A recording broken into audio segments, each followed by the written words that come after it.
he would turn out to be quite a prankster who liked to pester his older siblings.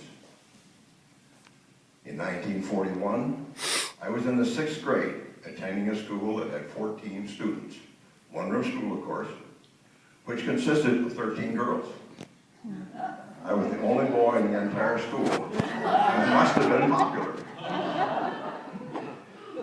In 1942, my dad purchased a one-room schoolhouse, and we moved into it as a family. He erected petitions to make bedrooms, a living room, kitchen,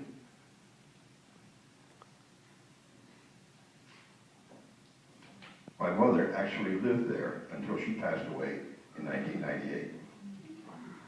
Growing up in upstate New York meant being the first one to walk across a field of new snow.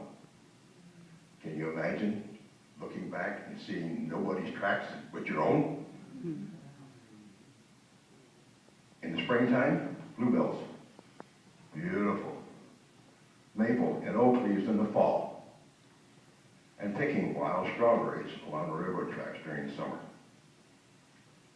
After I graduated from Victor High School, I went to work at Victor Insulators, manufacturing insulators, of course. These are the things that you see hanging from these big power lines. I eventually went to work on my uncle's farm, raising chickens and milking cows. When I wasn't working, I went out square dancing. That was the thing to do back in those days. It was there I met a pretty girl named Marlene. I'm not really sure how I did it, but somehow I convinced her I was her Prince Charming, and we married in '51. I was having trouble with asthma at the time, and we decided that a move to Arizona could be, to a dry climate, be beneficial to my health. We bought a mobile home, and we pulled it with our Chevrolet. This would turn out to be the adventure of a lifetime. We encountered a number of challenges, including losing a wheel on the mobile home. When we reached Tennessee, a tire went flat, and we stopped at a garage for a blowout patch. They replied, "We only have boots." Perplexed as we were, it turns out that a New York blowout patch is a Tennessee boot. As we traveled across Texas, we encountered a burst of a crosswind that jackknifed the mobile home, and we nearly ended up in a ditch alongside the road. A touch of the brakes straightened us out, and we're back on the road. In January of '52, we arrived in Mesa, Arizona, where my cousin was working.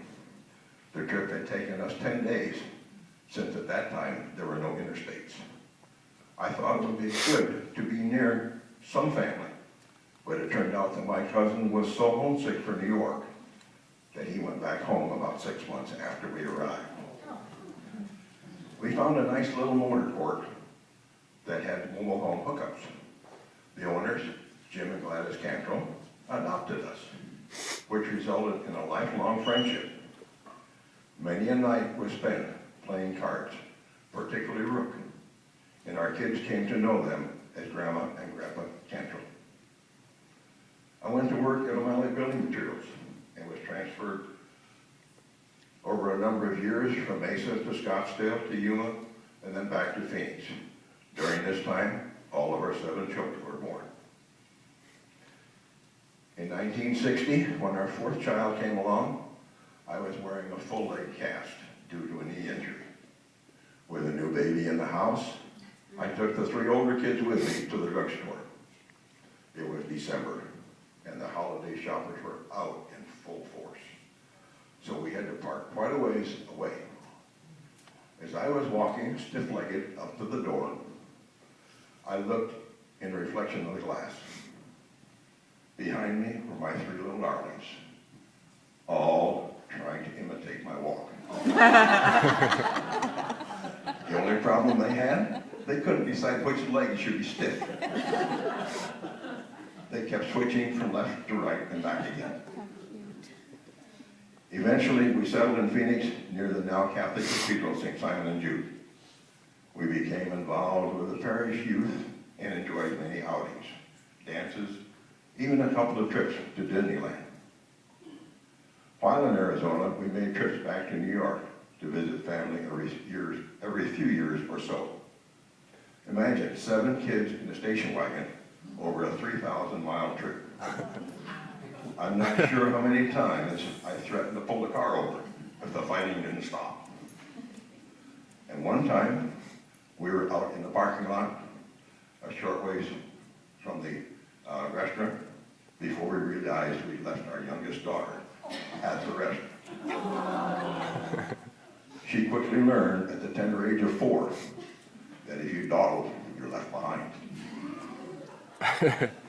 6 of our kids grew up, married, and raised families. Of the 7, 4 of the girls earned college degrees, with 3 of them choosing careers in education. My older son married a teacher, so we have our share of educators in the family. I have 16 grandchildren and 5 great-grandchildren, with another baby due next month. Our 7th and youngest child, Tim, was born with Down syndrome in 1967. And the nurse at the hospital suggested that we put him in a home, since he would never really know his parents. Well, that went over like a lead balloon. Tim came home to a loving family, and he brightened our household immensely. He exceeded all expectations and was able to attend school, read, write, and work.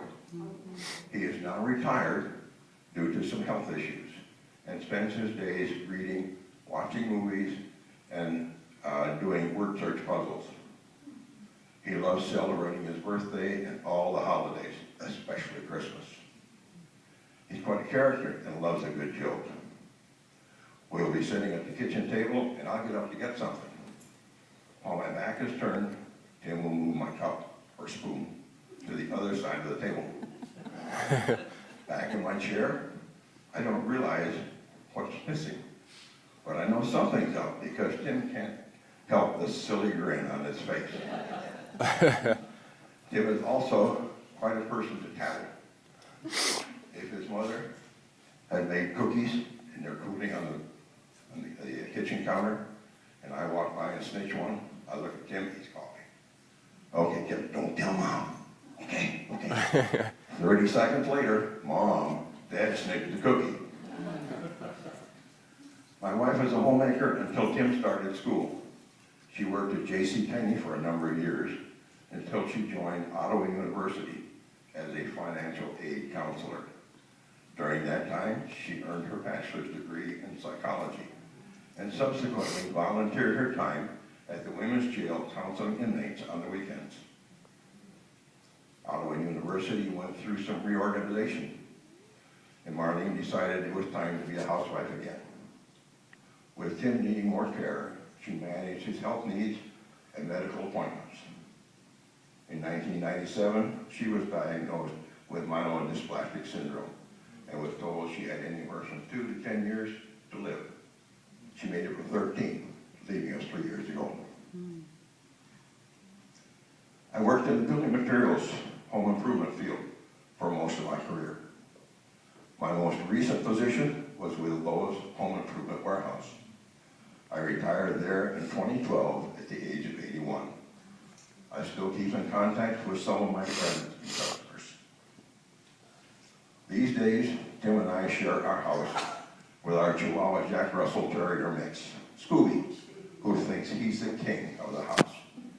He's a smart little dog and insists on daily treats, walks, and plenty of attention. When Peg and Sawyer come to visit, Scooby is in 7th heaven, happy to have his little buddy Sawyer there to run and play with in the backyard. Scooby has also befriended a feral kitten that follows him around the backyard. I spend my days keeping up with the household duties, Tim's medical care, Scooby's demands, and volunteering for the St. Vincent de Paul Society. Marlene and I put in decades of volunteer service with this organization.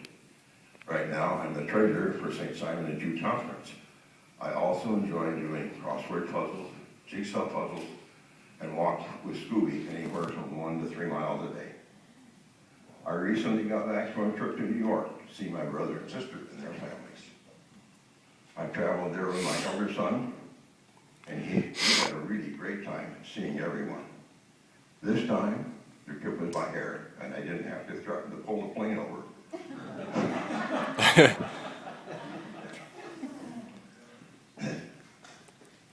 Thank you again for your time. I've got a DVD that was put together by my kids over my 80th birthday. I hope you enjoy. Any questions while this is coming up? Go for it. Asking some questions about Peg. Oh, you know, one thing I should mention. Peg often caused me trouble. Not that she did it directly, but things that she liked or whatever would end up getting me in trouble. I can remember when, she'd have been probably 10 or 12, and Peg is like a zoo curator. She likes everything that wheels. I had found out in the backyard a little frog about the size of a quarter. I came in to the house looking for Peg with this frog in my hands. My wife walked up. What do you got? I got a frog for Peg. I opened my hand like that, and the frog jumped at her.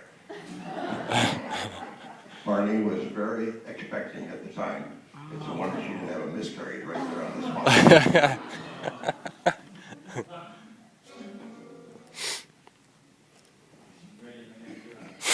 Any questions before I let this run?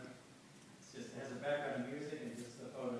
LHB, that's his initials, Lloyd Harold Bowerman, established 19. Did Mindy mostly put this together? Yes. Yeah, my daughter Mindy and I think Mike had a little something to do with it also. But they had a lot of fun putting this together. And this was played at my 80th birthday for all the family to see. Let's run it. You might have some more questions after you see a few pictures of anyone.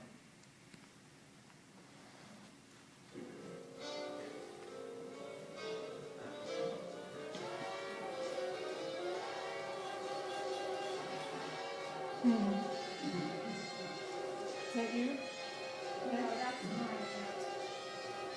That's Dad. Yeah. There he is again. Do you want to make comments? Take the mic.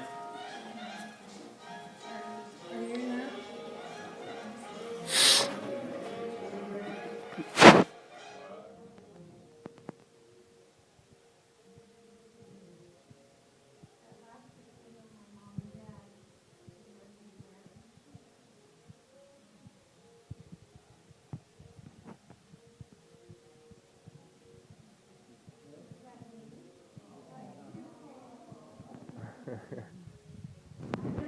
The one in the middle is me. Peggy, Marilyn, Mike, and Mindy. And that one is Mary and Pat.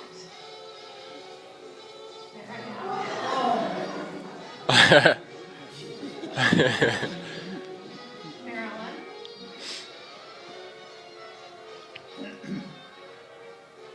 Mike. Mindy. We're in order here.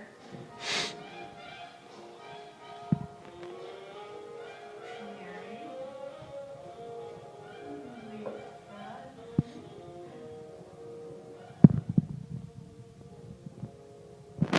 And Tim, the famous Tim.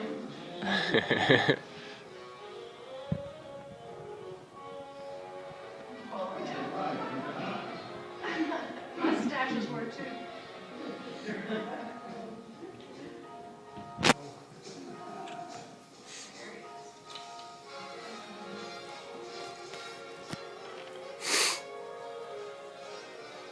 That's my parents' living room to this day. My grandmother in the middle. My brother getting married. My grandma. Dad. Queen Mary. I don't know where that one came from, but it's Dad.